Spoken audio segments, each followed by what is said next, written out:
Hello friends, ఈరోజు చూడండి మనం కొంచెం టెర్రస్ గార్డెన్లో నేను పుదీనా కట్ చేసుకున్నాను.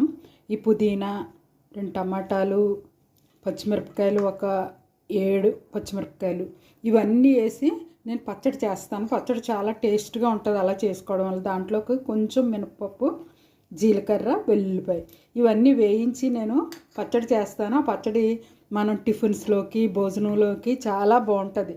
పుదీనా తినడం వల్ల చాలా ఆరోగ్యాలు ఉన్నాయి కదండి, అన్నిటికీ మంచిదే. అందుకని నేను ఇది చేస్తున్నాను. చూడండి, ఇదిగో చూడండి, పోపు వేయించుకుంటున్నాను.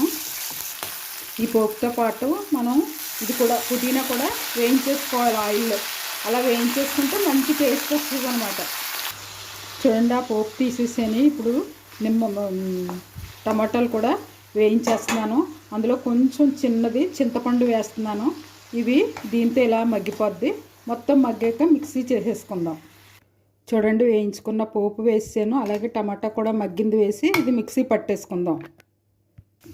చూడండి, ఎంతో టేస్టీ అయిన పుదీనా టమాటా పచ్చడి రెడీ అయిపోయింది. పోపు కూడా వేసేసాను. ఇలా మీరు చేసుకుని తినండి. టిఫిన్స్లోకి, రైస్లోకి చాలా బాగుంటుంది.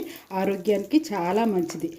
ఈ బెనిఫిట్స్ అన్నీ మీరు వేస్ట్ చేసుకోకుండా, మీకు పుదీనా కావాలంటే పుదీనా కూడా బయట నుంచి తెప్పించుకుని దాన్ని చేసుకోండి. ఓకేనండి, బాయ్. మరొకటి ఇస్తే మళ్ళీ కలుసుకుందాం.